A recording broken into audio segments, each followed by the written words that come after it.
Thank you for staying with us. Let's talk the conflict in the Middle East. The Palestinian Ministry of Health in the occupied West Bank has called for international intervention to halt Israel's attacks on the healthcare system. This comes after Israeli forces raided a hospital in Nablus and arrested an injured patient. Israeli authorities confirmed having apprehended a Palestinian at a hospital in Nablus. In a joint statement, the Israeli military accused the Palestinian of being the third member of a terrorist cell that carried out the shooting attack in August, in which an Israeli was killed. The Palestinian Health Ministry has now issued a statement calling the raid a flagrant violation of all international laws and conventions that stipulate the protection of treatment centers and patients. Still on the Israel-Hamas war, British Minister for Women and Equalities of the United Kingdom, Annalise Dodds, has announced a package of humanitarian aid for Palestinians.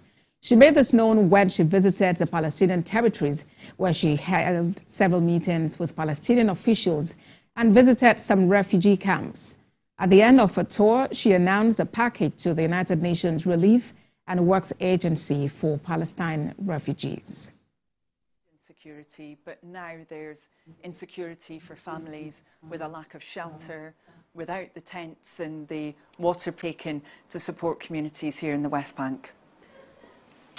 Yeah, well, particularly right now, we're extremely concerned about the humanitarian catastrophe in Gaza. We see how with the onset of winter, not only is there extreme food insecurity, but now there's insecurity for families with a lack of shelter, without the tents and the waterproof equipment that they desperately need. So we're seeking to continue working with other countries so we get much more aid into Gaza. Our Foreign Secretary yesterday signed a letter with France and Germany calling on the Israeli government to open up that access to aid that is needed. But of course we recognise there have also been challenges here in the West Bank as well, with settler violence escalating.